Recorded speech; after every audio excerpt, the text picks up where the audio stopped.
I am audible, green signal जा रहा है, ठीक है। तो फ्रेंड्स देखिए ऐसा है, इधर देखिए मेरी ओर देखिए, सब लोग मेरी ओर देखिए, एकदम अलर्ट हो जाइए, मेरी ओर देखिए। देखिए ऐसा है कि आज मैंने कल स्टार्ट किया था मेडिकल के पास्ट 10 ईयर्स। मैंने कल स्टार्ट किया था कि मेडिकल में नीट और एम्स में आए हुए पिछले 10 साल के सारे प्रश्न, और उनमें से 4-5 प्रश्न मैंने इसके पहले की वीडियो में दिखा दिया था, और ये भी दिखा दिया था कि जो मैंने पढ़ाया, जो मैंने बेसिक्स बताया, उसी पे सारे सवाल लगे, ठीक है ना। तो बाकी आज मेरी कोशिश रहेगी कि 40-45 मिनट के अंदर, 45 मिनट तक वीडियो चलने दीजिएगा, ठीक है ना। 45 मिनट के अंदर मैं आपको आज 12 क्वेश्चंस का पूरा वो दे दूंगा, समझे, ठीक है। उसके बाद कल से हम लोग जेईई मेंस, जेईई एडवांस पे आ जाएंगे। इस चैप्टर को JEE mains, JEE advance level तक करने के बाद फिर हम लोग नेक्स्ट चैप्टर टेकअप करेंगे।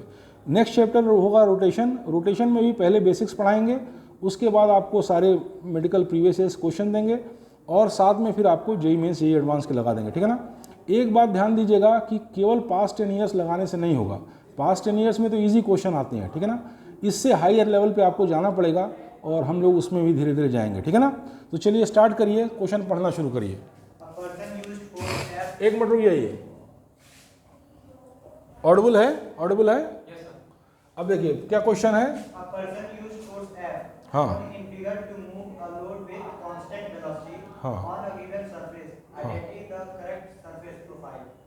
Correct surface profile.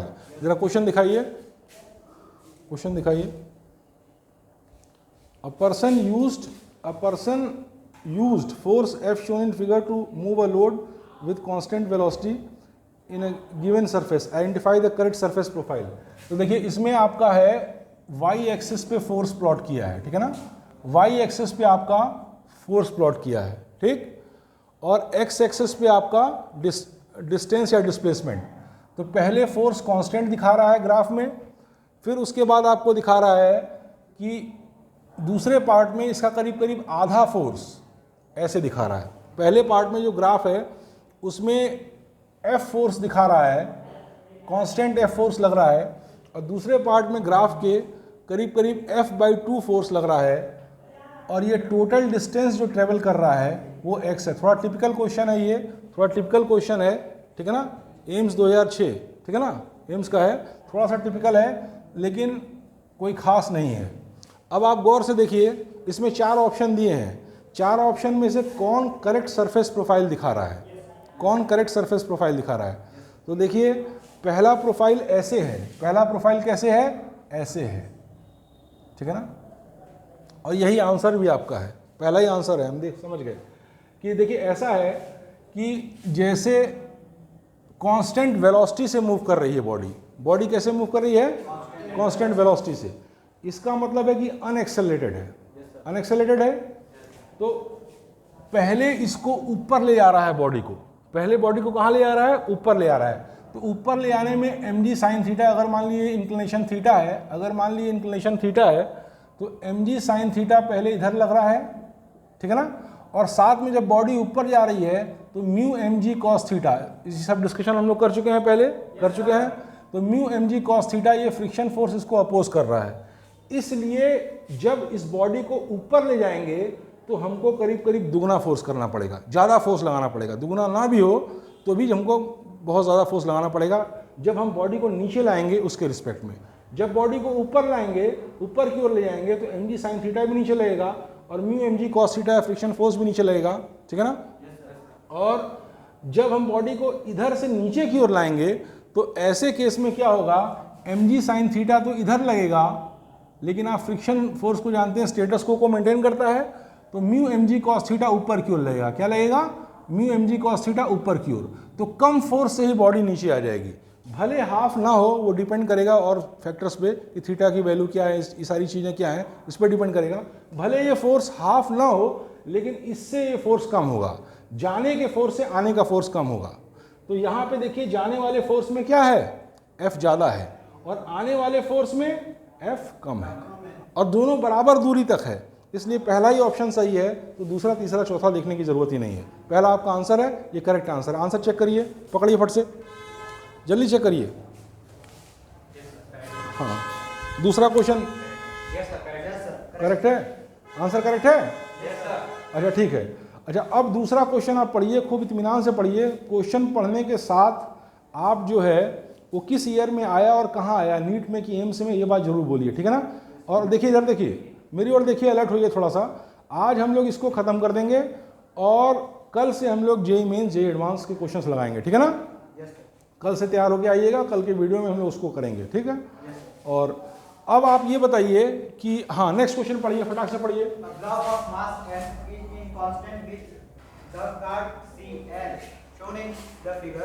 The coefficient of static friction between the block and the cart is mu. The acceleration alpha of the cart that will prevent the block from falling steadily. अच्छा, एक बार figure दिखा दीजिए, figure दिखाइए। अच्छा, ये figure है, ये block है, ये क्या कहते हैं, ये कार्ट है, कार्ट में पहिए लगे हुए हैं, एक मास स्मॉल एम लगा है, कार्ट का मास दिया है, कार्ट का मास दिया, ये अल्फा एक्सेलरेशन से जा रहा है। तो कितना पूछ क्या रहा है कि हाँ, तो ये इस तरीके का है। देखिए क्वेश्चन में ये है कि ये कार्ट है, ये कार्ट है, और इस कार्ट पे यहाँ पे एक ब्लॉक, यहाँ फिर से दिखाई जल्दी दिखाइए, यहाँ पे एक ब्लॉक ऐसे लगा हुआ है, यहाँ पे एक ब्लॉक ऐसे लगा हुआ है, ठीक है ना। इस ब्लॉक का मास स्मॉल एम है और इस कार्ट में दो पहिए, थोड़ा मुझे आंख से दिखता नहीं बहुत क्लियर, तो मान लीजिए कि ये क्या कहते हैं, कार्ट है, ये दो पहिए लगे हुए हैं, ये स्मॉल एम ब्लॉक है। इस कार्ट का मास दिया है, पढ़िए, इस कार्ट का मास दिया है, पढ़िए, कैपिटल एम, ये इस ब्लॉक का मास। हाँ, फिर ये पूरा सिस्टम ए एक्सेलरेशन से मूव हो रहा है, ठीक है। फिर क्या है, क्या ब्रैकेट में, अच्छा, कार्ट का, वो तो कार्ट करने के लिए सी कहा है, बता रहा है कि कार्ट है, वो कोई बात नहीं है। बताइए फिर आगे क्वेश्चन पढ़िए जल्दी एक बार फिर से। The block of mass m is in the constant with V cart C as shown in the figure. The coefficient of static friction between the block and the cart is mu. The acceleration alpha of the cart that will prevent the block from falling statifies. अच्छा, खूब इत्मीनान से इस सवाल को समझिए। देखिए ऐसा है कि जितना बेसिक्स मैंने बताया है उन बेसिक्स से आपके कंपटीशन के करीब सब सवाल लग जाएंगे, ठीक है ना। जेईई एडवांस के क्वेश्चंस मुश्किल पढ़ सकते हैं, वो सबके लिए मुश्किल पढ़ते हैं, कुछ भी पढ़ लीजिए, ठीक है ना। तो वहाँ मेरिट भी कम है, लेकिन नीट लेवल के आप में करीब सब लग जाएंगे, मेंस लेवल के लग जाएंगे, ठीक है ना। तो अब आप देखिए इस प्रश्न को बहुत बढ़िया से पहले समझिए, प्रश्न में दे क्या रहा है। कॉन्सेप्ट आपको कहीं बाहर से नहीं पढ़ना है, बाहर से अप्लाई नहीं कर, कॉन्सेप्ट आपको आते हैं। अब अप्लाई कैसे करना है ये ध्यान दीजिए। ये एक कार्ट है, ये एक कार्ट है, इस कार्ट में एक ब्लॉक यहाँ पर लगा हुआ है, इस ब्लॉक का मास स्मॉल m क्वेश्चन में दिया हुआ है। ये कार्ट किस एक्सेलरेशन a से जाए कि ये, हाँ रुक जाइए, अल्फ़ा a है जो भी, वो इम्पोर्टेंट बात नहीं है, अल्फ़ा हो a हो तो डिनोशन की बात है ना। कॉन्सेप्ट समझिए पहले, ध्यान दीजिए, किस एक्सेलरेशन अल्फ़ा से ये कार्ट जाए कि ये ब्लॉक नीचे की ओर स्लाइड ना करे, यही पूछ रहा है। तो अब आप गौर से देखिए, अगर इस सरफेस और इस सरफेस का कोएफिशिएंट ऑफ फ्रिक्शन म्यू है, अगर इस सरफेस और इस सरफेस का कोएफिशिएंट ऑफ फ्रिक्शन म्यू है, ठीक है ना, तो इस सरफेस पे जो इसका कांटेक्ट सरफेस है, मैक्सिमम कितना लिमिटिंग स्टैटिक फ्रिक्शन लग सकता है, वो लग सकता है म्यू इंटू एन। वो क्या लग सकता है, म्यू इंटू एन, इतना ही लग सकता है, इतना ही लग सकता है। ध्यान से देखिए, सर नंबर देखिए, ये म्यू इंटू एन इतना ही लग सकता है। अब ये ब्लॉक ऐसे लटका हुआ है, तो इसका एफबीडी ड्रॉ करिए। तो इस ब्लॉक पे जो फोर्स लग रहा है वो एक फोर्स लग रहा है mg नीचे की ओर। अगर ये लटका रहे यहाँ पे, तो इतना ही लटका रहे का मतलब है कि नेट फोर्स वर्टिकल डायरेक्शन में इसका 0 होना चाहिए। तो mg तो लग ही रहा है, तो दूसरा फोर्स कौन सा है जो mg को संभाल पाएगा, वो है फ्रिक्शन फोर्स। अब फ्रिक्शन की मैक्सिमम वैल्यू क्या हो सकती है, म्यू इंटू नॉर्मल, ठीक है ना। तो अब क्वेश्चन आपका इस तरीके से हो गया कि म्यू तो आपका दिया हुआ है, mg कांस्टेंट है, वो आपका पता है, म्यू आपको पता है। अब कितना नॉर्मल हो कि ये बैलेंस कर जाए, क्वेश्चन ये पूछ रहा है। तो अब आप गौर से देखिए, अगर ये कार्ट अल्फा एक्सेलरेशन से जा रही है, तो और ये इससे लगा हुआ है, तो ये स्मॉल m मास भी अल्फा एक्सेलरेशन से जाएगा। अगर ये कार्ड अल्फा एक्सेलरेशन से ऐसे जा रही है और स्मॉल m मास उसके आगे लगा हुआ है, तो स्मॉल m मास भी अल्फा एक्सेलरेशन से ही जाएगा, जाएगा ही जाएगा, ऑब्वियस सी बात है, ये बहुत बड़ी बात नहीं है। तो अगर ये अल्फा एक्सेलरेशन से जा रहा है तो मैं आपसे ये पूछ रहा हूँ कि आखिर इस स्मॉल m मास पे कौन सा फोर्स इधर लग रहा है। बिना इधर फोर्स लगे तो इस डायरेक्शन में अल्फा से जाएगा नहीं। अगर अल्फा से जा रहा है तो इस स्मॉल m पे जो फोर्स लग रहा है हॉरिजॉन्टल डायरेक्शन में वो m इंटू अल्फा है, ठीक है ना। अब ये फोर्स कौन देगा, ये फोर्स कौन देगा, इन दो सरफेस के का कांटेक्ट फोर्स, इन दो सरफेस का नॉर्मल फोर्स देगा। तो यानी कि नॉर्मल होगा m इंटू अल्फा, नॉर्मल होगा m इंटू अल्फा। तो अब यहीं पर पुट कर दीजिए म्यू इंटू नॉर्मल बराबर mu into M alpha. Normal की वैल्यू क्या है, एम अल्फा, ठीक है, is equal to M G. इस केस में एम कट गया और इस प्रकार से आप देखेंगे कि अल्फा की वैल्यू आ गई जी बाई म्यू। आंसर चेक करिए, अल्फा की वैल्यू जी बाई म्यू, सही है। हाँ, वो सही है, मतलब लिमिटिंग केस मैंने बताया है alpha is equal to G by mu. इससे कम होगा, इससे ज़्यादा होगा तो वो उसमें लगा रहेगा। इससे ज़्यादा होगा तो क्या होगा आपका, मतलब ये मैंने लिमिटिंग केस बताया है। कम से कम इतना हो तो आपका काम चल जाएगा, ठीक है ना, जस्ट वो ब्लॉक स्टिक करेगा। लेकिन इससे ज़्यादा होगा तब तो नॉर्मल और हो जाएगा, नॉर्मल और हो जाएगा तो फ्रिक्शन और हो जाएगा। mg तो कांस्टेंट ही है, mg तो कांस्टेंट है। तो ये मेरा लिमिटिंग केस मैंने बताया। वैसे alpha should be greater than G by mu, less नहीं होना चाहिए, greater than equal to G by mu. Answer check करिए, आ गया, अच्छा ठीक है, सारे आंसर आएंगे। पहली बात तो कंपटीशन में ये मत सोचिए कि आपको कुछ और पढ़ना है। पहली बात तो ये, you don't have to study different things, you have to study the things differently, that's all. सारे के सारे कॉन्सेप्ट, सारे बेसिक बातें आपकी एनसीईआरटी में या किसी भी अच्छी किताब में दिया है, या किसी भी बहुत अच्छी कोचिंग के मैटर में दिया है, सारे मैटर्स में दिया हुआ है। उनको बढ़िया से आप समझिए और अपने अंदर कॉन्फिडेंस रखिए। ये क्वेश्चन सब आपके लग जाएंगे, कुछ अलग से नहीं पढ़ना है, केवल एनसीईआरटी ही काफ़ी है, ठीक है ना। अब नेक्स्ट आप देखिए, नेक्स्ट क्वेश्चन पढ़िए, फट से जल्दी पढ़िए। इसके पहले क्वेश्चन हुआ है ना, हाँ एक और कर देते तब मिटाइए। हाँ बोलिए, स्फीयर ऑफ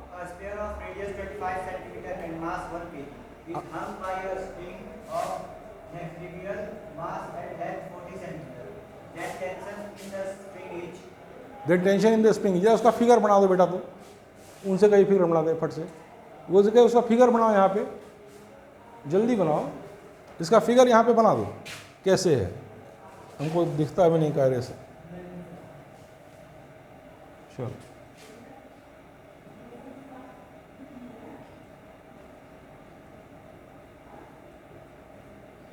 फटाफट बनाओ यार।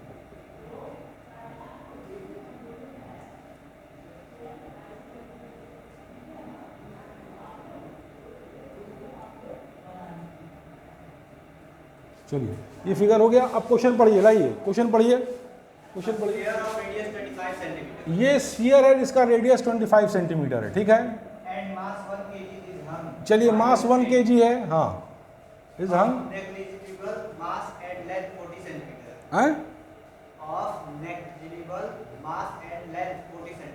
नेग्लिजिबल मास, इस स्ट्रिंग का मास नेग्लिजिबल है और लेंथ कितना है 40 सेंटीमीटर, ठीक है। Then tension in the string is, इस स्ट्रिंग में टेंशन क्या होगा यही पूछ रहा है, इस स्ट्रिंग में टेंशन क्या होगा यही पूछ रहा है। तो देखिए क्वेश्चन का फिगर उगर देख के मत कभी घबराइएगा कि बड़ा ऐसा फिगर है, बड़ा वैसा फिगर है। अरे एनसीईआरटी आप पूरी सॉल्व अभी करिए तो देखिए कि एनसीईआरटी में आपका, एनसीईआरटी में बहुत कठिन कठिन सवाल है, जो आपका नीट में पूछता है उससे कठिन सवाल एनसीईआरटी में है, ठीक है ना। तो अब इस क्वेश्चन को बहुत इत्मीनान से देखिए और खूब बढ़िया से समझिए पहले क्या दिया है, क्या पूछ रहा है।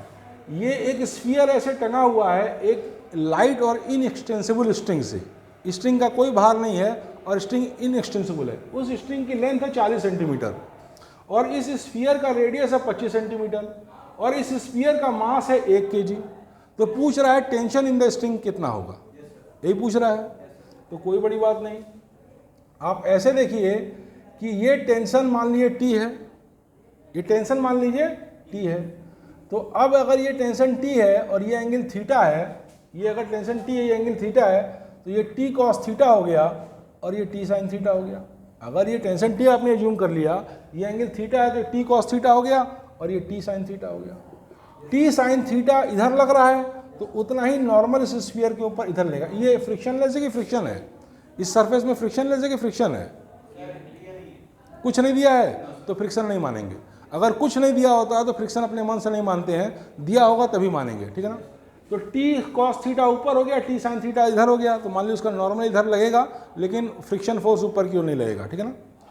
अब ये T cos थीटा किसको बैलेंस कर रहा है बताइए? T cos थीटा किसको बैलेंस कर रहा है? वेट को। वेट है 1, G की वैल्यू कितना दिया हुआ है? G की वैल्यू कितना दिया है? नहीं दिया है, तो चलिए 9.8 मान लीजिए, G की वैल्यू 9.8 मान लीजिए। T cos theta is equal to 1 × 9.8, यही आपका फोर्स बैलेंस कर दिया मैंने। बहुत सिंपल क्वेश्चन है, फोर्स बैलेंस कर दिया। कहाँ पूछा था, किस जगह पूछा है, फटाफट बताया कीजिए। एम्स में पूछा है, 2015 एम्स, ठीक है ना। पहली बात, कंपटीशन का नाम सुन के कभी नहीं घबराना है। अब तो एम्स और नीट एक हो गया, एक ही मेडिकल, एक ही एग्जाम हो गया, ठीक है ना। कोई भी कंपटीशन हो, कंपटीशन का नाम सुन के नहीं घबराना है, बड़ा सिंपल क्वेश्चन होता है। आप अपने बेसिक्स पे कॉन्फिडेंस रखिए, चीज़ें आएंगी, है ना। अब दूसरी बात देखिए, ये T cos थीटा ऊपर हो गया, ठीक है। अब T cos थीटा बराबर मास इंटू G, यही इसी तरीके से तो बैलेंस होगा। अब अगर आपका cos थीटा की वैल्यू निकल जाए तो T की वैल्यू निकल जाएगी। अब cos थीटा की वैल्यू आप इस इक्वेशन से निकाल लीजिए। इसमें आप अगर ये थीटा है तो ये आपका 90 माइनस थीटा हो गया, ये 90 माइनस थीटा हो गया, तो ये थीटा हो गया, ये थीटा हो गया। और यहाँ से आप cos थीटा निकाल लेंगे। cos थीटा बराबर आपका बेस बाई हाइपोटेनस। हाइपोटेनस आपका लेंथ ऑफ द स्ट्रिंग हो जाएगा और बेस हो जाएगा आपका रेडियस, ठीक है ना। इस cos थीटा की वैल्यू पुट कर दिएगा, आंसर आ जाएगा, ठीक है ना। एकदम 100% आ जाएगा। और थोड़ा मैं जल्दी जल्दी कर रहा हूँ, इन केस आप सॉल्व करिए घर पे, लाख में एक केस नहीं हुआ तो कल बताइए, कल तुरंत हम कर देंगे। नेक्स्ट क्वेश्चन पढ़िए, फटाक से पढ़िए, मिटाओ उसको फट से, जल्दी जल्दी। plant with a box on it at one end is gradually rise above the other ends. क्या क्या, रुक जाइए, बोलिए बोलिए, फिर से बोलिए, क्या बोल रहे हैं? A plank with a box हाँ। on it at a one end is gradually हाँ। rise above the other end as the angle of inclination with the horizontal reaches 30 degree. The box start to stick and slide 4.4 meter down the plank in 4 seconds. The coefficients of static and kinetic friction between the box and the plank with V respectively. अच्छा चलिए, ये भी बहुत आसान सवाल है। देखिए अब आपको, देखिए मैं बार बार कह रहा हूँ, कैसा भी क्वेश्चन आए, कैसा भी क्वेश्चन आए, नीट में आए, IIT में आए, एम्स का दिया हो प्रश्न, सुनिए, आपको अपने बेसिक्स पे कॉन्फिडेंस रखना है और उन्हीं बेसिक्स से लगता है सभी, है ना। वो प्रश्न का थोड़ा फिगर बना दो बेटा, फिगर बनाओ फट से, जल्दी बनाओ।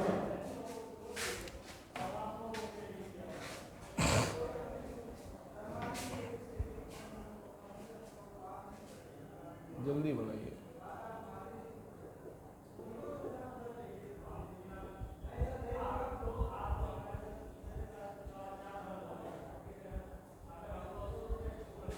चलिए अब क्वेश्चन को पढ़िए। एक ब्लॉक है, एक प्लैंक पे रखा है थीटा एंगल पे, आपकी बात से मुझे यही समझ में आ रहा है। फिर आपने कहा है कि जब इसको हम उठाते हैं, ऐसे करके ऐसे उठाते हैं, तो कोई एंगल दिया है, वो कौन सा है? 30 डिग्री पे जस्ट स्लाइड करना शुरू कर देता है। तो कोफिशिएंट ऑफ काइनेटिक फ्रिक्शन पूछा है पहली बात मेरे ख्याल से, है ना। कोफिशिएंट ऑफ काइनेटिक फ्रिक्शन पूछा है।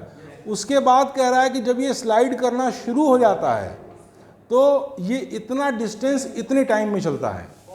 हाँ, 4 मीटर डिस्टेंस चलता है 4 सेकंड में, 4 मीटर डिस्टेंस चलता है 4 सेकंड में, ये कह रहा है दूसरे पार्ट में, ठीक है ना। तो फिर आपसे पूछा है कोफिशिएंट ऑफ काइनेटिक फ्रिक्शन, ठीक है ना, कोफिशिएंट ऑफ काइनेटिक फ्रिक्शन सब। हाँ ठीक है, स्टैटिक तो पहले से ही निकल जाएगा। पहले आप ध्यान से देखिए, पहले खूब गौर से सवाल को समझिए। न्यूमेरिकल मतलब क्या होता है यार, थ्योरी जानिए, कॉन्सेप्ट जानिए, फार्मूला जानिए, खुद में कॉन्फिडेंस रखिए और हर बात साफ सुथरे ढंग से जानिए। अच्छे से न्यूमेरिकल में क्या दिया है इसको पढ़ लीजिए, समझ लीजिए, क्या पूछ रहा है इसका राइट डायग्नोसिस कर लीजिए कि क्या पूछ रहा है, और अपने कॉन्सेप्ट्स को अप्लाई कर दीजिए और आपके ज़्यादातर सवाल लग जाएंगे, करीब करीब सब लग जाएंगे। ठीक है ना। अब इस सवाल के नेचर को समझिए। पहले इधर देखिए, इस सवाल के इससे बहुत कठिन कठिन सवाल हम लगा चुके हैं पहले, लगा है ना। तो अब देखिए इस सवाल के नेचर को समझिए। एक इंक्लाइंड प्लेन है, एक इंक्लाइंड प्लेन है जिस पे एक ब्लॉक रखा हुआ है जिसका मास है m। ठीक है ना। इस इंक्लाइंड प्लेन के इंक्लिनेशन को, इस इंक्लाइंड प्लेन के इंक्लिनेशन को, बात समझिए, धीरे धीरे बढ़ाते हैं। धीरे धीरे बढ़ाते बढ़ाते किसी एक एंगल पे ये ब्लॉक जो है जस्ट स्लाइड करना शुरू कर देता है।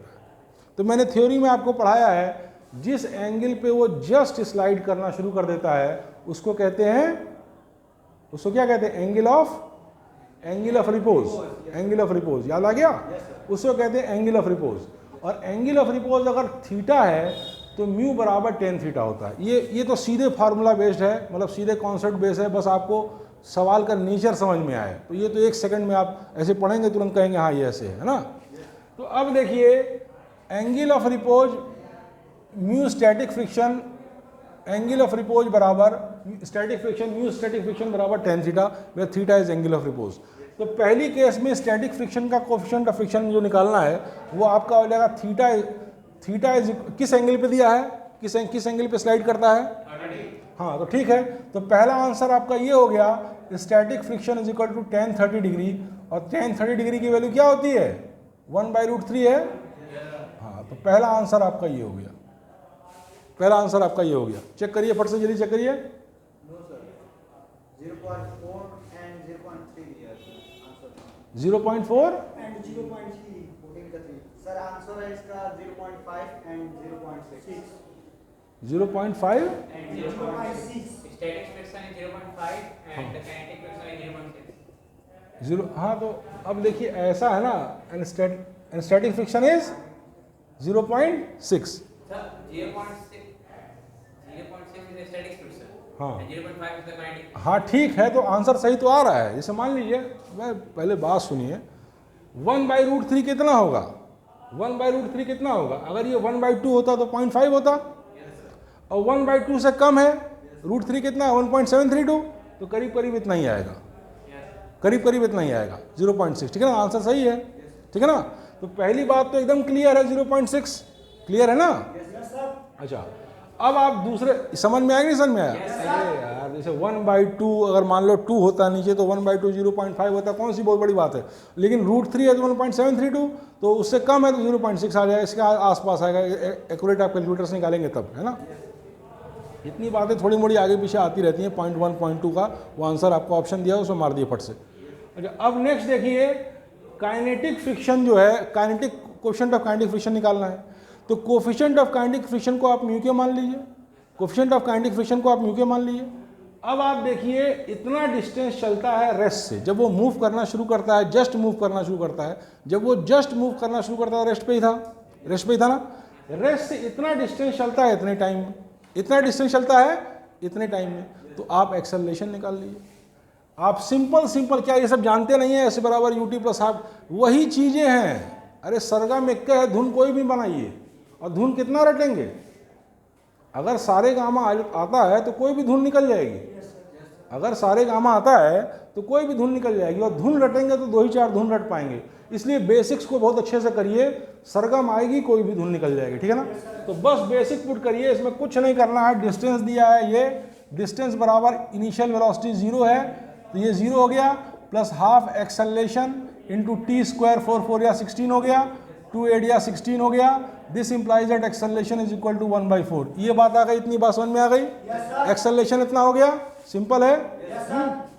अब नेक्स्ट चीज आप देखिए, नेक्स्ट चीज मैं आपको ये बताना चाहता हूं कि जब एक्सेलरेशन इतना हो गया तब आप ये देखिए कि काइनेटिक फ्रिक्शन की, कोएफिशिएंट ऑफ काइनेटिक फ्रिक्शन की वैल्यू, तो जब ये स्लाइड करना शुरू किया तो जी स्लाइड किस एंगल पे किया, 30 डिग्री पे, यानी जी साइन 30 माइनस म्यू के, ठीक है ना, म्यू के जी कॉस 30 डिग्री। ये ऊपर की ओर का एक्सेलरेशन होगा, ये फ्रिक्शन की वजह से एक्सेलरेशन होगा, ये नीचे की वजह से एक्सेलरेशन होगा। इन दोनों की वैल्यू आपको दे दिया है 1/4। इन दोनों की वैल्यू कितना दे दिया है, 1/4। अब इसी को सॉल्व कर लिए, साइन 30 1/2 होता है, g/2 हो गया, माइनस म्यू के जी कॉस 30 कितना होता है, √3/2। फटाफट वैल्यू पुट कर दीजिए, और वैल्यू पुट करने के बाद 2 कट गया, यहाँ 2 बचा, ठीक है ना।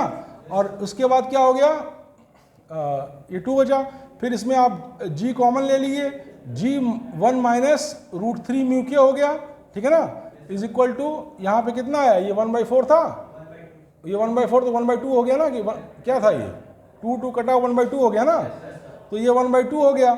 अब g को की वैल्यू 10 मानिए, तो 1 माइनस √3 म्यू के इज इक्वल टू 1 अगर g की वैल्यू आप 10 मानते हैं तो 1/20 हो गया, ठीक है ना।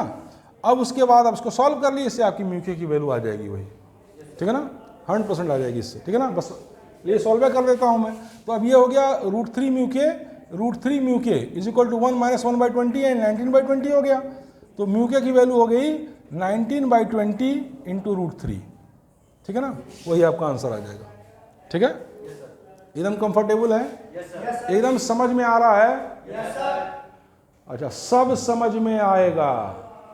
एक बार में तो मैं सब दिखा नहीं सकता, धीरे धीरे दिखा पाऊंगा। हाँ, पेक्चुअलिटी ऑफ टाइम है, फिजिकल लिमिटेशंस है, ऐसा तो है नहीं कि मैं एक के बार में सब पढ़ा दूंगा। एक टॉपिक से जो कि ठीक ठाक टॉपिक है आपका, जो बढ़िया टॉपिक है, इजी टॉपिक नहीं, न्यूटन्स लॉ ऑफ मोशन एक अच्छे टॉपिक्स में से है। रोटेशन तो खैर सबसे टफ मानिए, तो एक ठीक ठाक टॉपिक में उसके सारे सवाल लगे तो बाकी सब लग ही जाएंगे, है ना, सब लग, है ना, कोई दिक्कत नहीं आएगी। चलिए मिटाइए फट से, फटाफट काम करिए यार, पढ़िए नेक्स्ट क्वेश्चन पढ़िए। Find tension in string if theta is equal to 30 degree and the mass hung in the middle of the string is equal to 22 kg. चलिए, तो लड्डू सवाल है आपके, इससे तो बहुत कठिन लगाया गया हम लोग। Yes, sir. अरे क्या निकालना है, थीटा निकालना है, Yes sir. Tension Theta 30 degree दिया है. और टेंशन निकालना है। Yes, sir. हाँ, तो फट से निकल जाएगा, फोर्स बैलेंस कर दिए बस, और क्या करना है।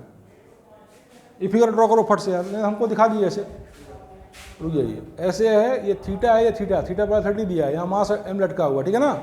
और फिर find tension in the string, अगर मास है 22 kg, चलिए हो जाएगा फट से। अरे बहुत इजी क्वेश्चन है, कब आया है ये।